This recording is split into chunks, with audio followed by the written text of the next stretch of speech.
Hola, saludos a todos.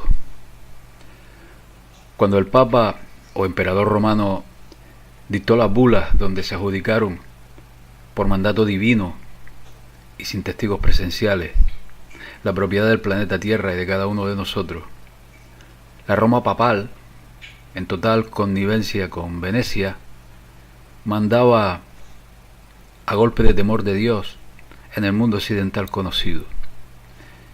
Al descubrirse oficialmente el Nuevo Mundo, América, a la vez que se fracturaba el maridaje papal con Venecia, dando lugar a que el poder de la nobleza veneciana pusiera rumbo a las Islas Británicas para sentarse definitivamente y hasta el día de hoy en la City de Londres, aquel contrato de propiedad otorgado supuestamente por Dios al Papa precisaba modernizarse para adaptarse a unos tiempos en que la Compañía Británica de las Indias Orientales por una parte y el acaparamiento de materias primas y demás con América y África por otra fueron las herramientas de expansión del Imperio Británico y del español.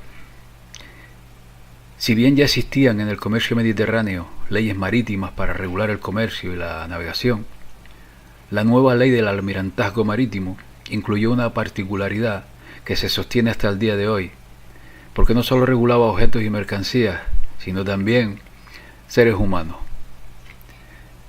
Digamos que en principio nadie tiene nombre, ¿no? Todos los nombres son falsos y carecen de significado porque uno llega al mundo y cuando lo deja lo hace sin nombre. Tú eres sin nombre, un rótulo que se te pone con propósito utilitario, ¿no? Propósitos utilitarios, no hay nada en un nombre. Solo hay dos ámbitos en el planeta, la tierra y el agua, la tierra y el mar, ¿no? La gente vive en la tierra, por lo cual la ley de tierra o ley nacional es la ley de la gente que vive en la tierra, siendo diferente de acuerdo a cada país. Ojo a este detalle, porque es la ley de la gente que vive en ese país. Para saltarse este escollo, aunar un criterio en torno a una ley que regula el mar y no la tierra.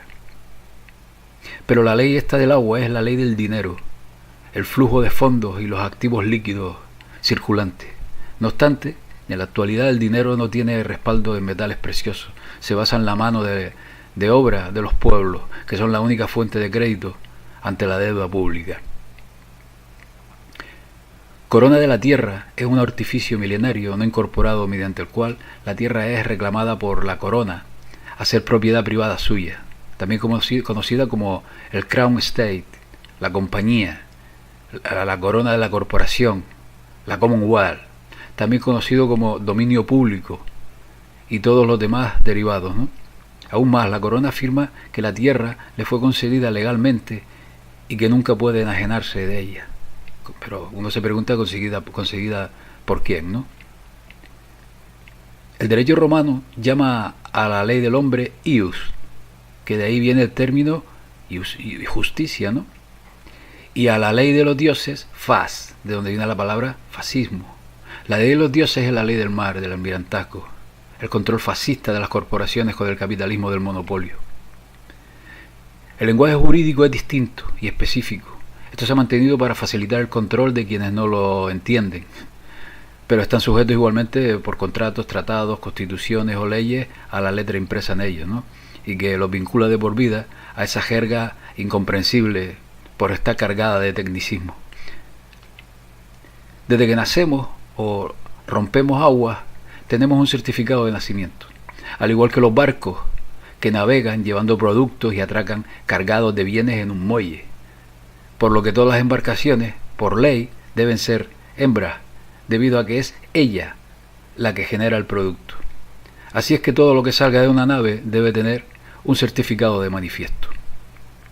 De la misma forma, cuando una persona nace, sale del agua de su madre, obtiene un certificado de nacimiento, escrito con letras mayúsculas, y un cuerpo que es de hecho un bien valor cotizable, mientras su padre y madre son engañados al momento de registrar al nacido vivo.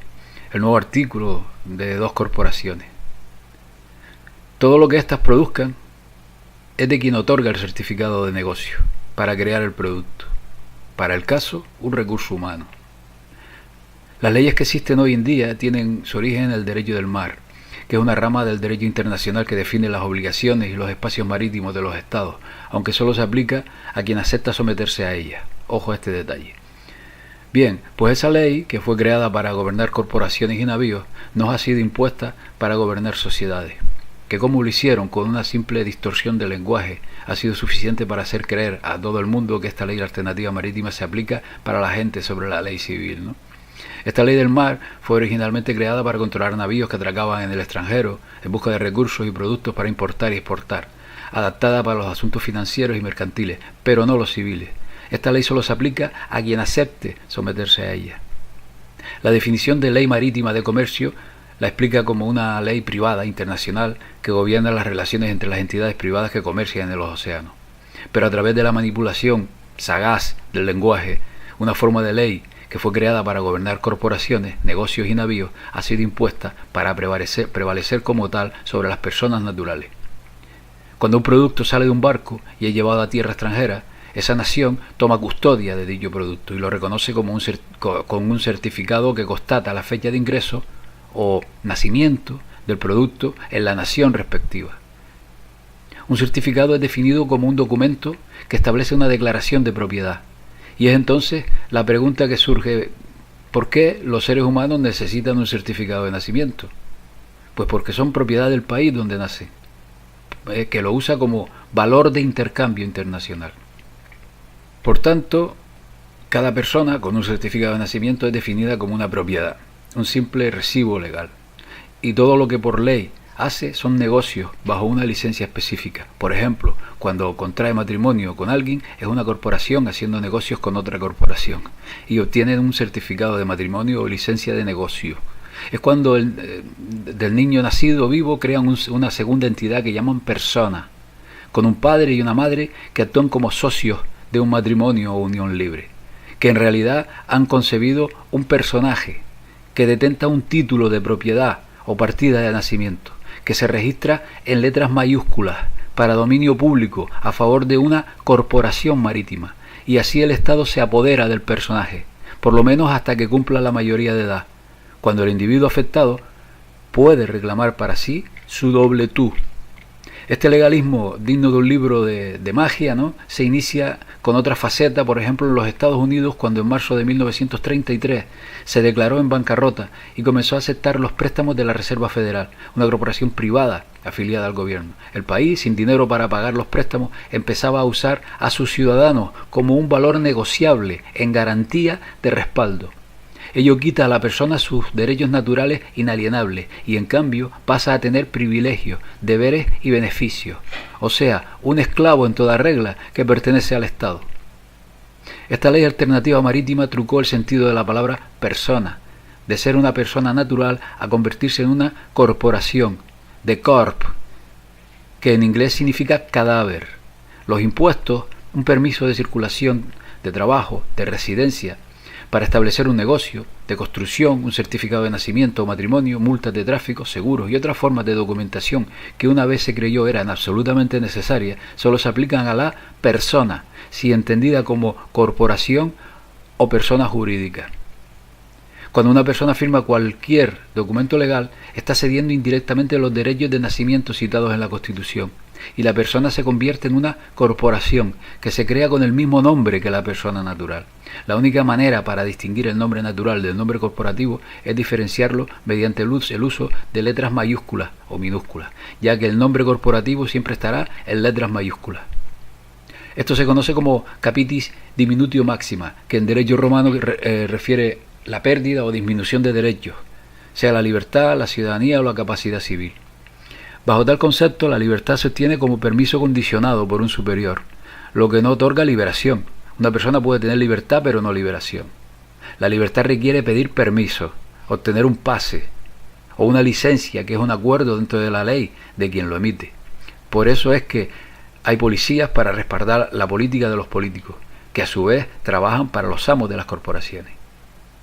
Al comprobar el nombre en un documento de identidad, pasaporte, seguridad social, tarjeta de crédito y cualquier otro documento oficial, este solo aparece en letras mayúsculas para representar la corporación que tiene el nombre de la persona, pero que no es tal, ¿no? Las leyes creadas para el control de la sociedad son aplicadas con lo que se llama la sociedad de la ley, La clave de este engaño es el hecho de que no somos por naturaleza miembros de esta sociedad de la ley. Por lo tanto, sus leyes no se aplican a personas naturales. Los jueces, abogados, procuradores, intendentes o lo que sea, hacen parte de esta sociedad, que a su vez, que a su arbitrio, ¿no?, ha creado su propio lenguaje o jerga, que es perversa y engañosamente aplicada para formar creencias y conceptos. De modo que básicamente todas exigencias de edad, infracciones y cualquier tipo de regla arbitraria, exceptuando el daño a otra persona o su propiedad, son normas que no aplican a la persona natural. El juego de la ley es solo una ilusión, por lo que es posible reclamar la libertad con que se nace, la cual solo tiene los límites que impone el libre albedrío. El certificado de nacimiento que se exige a la persona natural tiene el nombre en letras mayúsculas, que representan una corporación o doble tú de aquella persona, que está conectado a un fideicomiso a nombre de la corona, o sea, en última instancia, el Vaticano. Legalmente se nos considera una ficción, un concepto, una idea que se expresa con un nombre. Por tratarse de una persona jurídica no tiene conciencia. Legis ens, un ser artificial, un nombre palabra escrito en una hoja de papel para ser legalmente atado a perpetuidad, un barco flotando en el mar del comercio.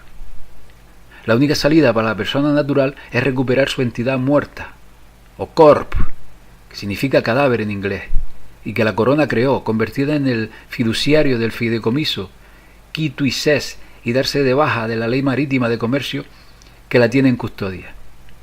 Es por eso que siempre se necesita la representación de un abogado cuando involucre asuntos legales, porque está muerta, ¿no? La ficción legal es una construcción en el papel, un fideicomiso mercantil. Cuando la persona natural recibe una factura o citación de un tribunal, es siempre en mayúsculas, similar a lo escrito en una lápida. Las letras mayúsculas literalmente significan muerte. Una ficción legal creada cuando alguien informó al gobierno que había un nuevo buque en la ciudad de nacimiento. Como una persona muerta no puede interactuar con empresas o con el Estado, la ficción legal lo hace. Es el segundo tú que a través de estas ficciones legales es engañado en el pago de impuestos, obtención de créditos y demás. Esto lleva a la deuda y al dinero. Todos trabajan para ganar dinero y comprar bienes y servicios, los cuales son proporcionados por las grandes corporaciones. Pero de acuerdo a la ley, es solo una ficción legal que interactúa, ya que uno está declarado como muerto, simplemente convertido en siervo monetario que produce bienes y servicios para pagar la deuda del Estado. Ese trabajo está metido en un crédito corriente, que es deuda, y apenas permite al individuo retener una pequeña porción de su trabajo para cubrir necesidades básicas. Todos los gobiernos y países son ficciones, fabricadas y comúnmente aceptadas. En realidad nunca ha habido alguna vez gobierno, países, dinero o constituciones. Los países con deudas impagables, que en la práctica son casi la totalidad, resultan rescatados por los organismos internacionales de crédito, bajo el acuerdo de que las personas trabajen para producir bienes de intercambio con el fin de pagar los préstamos. Resultan pues garantía monetaria, a ser utilizada en la forma que la gran banca considere, para pagar la deuda y generar más dinero. Por tanto, la gente es vista como estando en custodia de la corona. Ello permite a las personas funcionar como un bien valor en el comercio y aceptar los beneficios proporcionados por el Estado, sin saber que por su trabajo son acreedores naturales del sistema. El juego de la ley es solo una ilusión, una forma de perversión del lenguaje que perpetúa el falso ser. Como la persona por naturaleza no es parte de la sociedad de la ley, sus leyes no se aplican a personas naturales. Resulta una ley distorsionada que adopta una estructura de creencias originalmente creada para asuntos mercantiles y financieros y no civiles. La persona natural solo es gobernada por su propia conciencia. Las leyes son creadas para el control social a través de la sociedad de la ley. En un tribunal o corte los derechos civiles no son protegidos. De facto, el juzgado y el demandante se encuentran en un navío, y todo lo que allí ocurre está bajo la ley marítima. El juez actúa como un capitán que resuelve una disputa mercantil entre las partes, y por ello, en cualquier juicio hay siempre una suma de dinero en juego, que una vez pagada, cierra el caso. La inmensa mayoría de gente no sabe que desde su nacimiento ha sido sometida a la ley marítima alternativa, algo posible gracias a la manipulación del lenguaje. Cuando se firma cualquier documento legal, se están cediendo derechos inalienables de nacimiento, y la persona natural se rebaja al estado de una persona artificial con título corporativo en letras mayúsculas. Esto es uno de los mayores engaños que se ha perpetrado a la humanidad, que nosotros por lo menos tengamos conocimiento, ¿no? Bien, es un tema complejo, un tema que hay gente que considera que no sirve de nada, pero también hay gente que incluso ha logrado salirse de esta ley, ¿no? Es complicado, no es nada fácil, pero ejemplos a ver los haylos. Y por supuesto que debe sopesarse si conviene a cada persona salirse o no, porque también conlleva hay que tener en cuenta qué futuro, qué manera de vida le espera a la persona que considere salirse, ¿no? Bueno, es un tema muy complejo, pero bueno, aquí más o menos lo he intentado hacer lo más fácil posible, cosa que no sé si he logrado, pero ahí queda. Pues nada, amigos, saludos y hasta la próxima.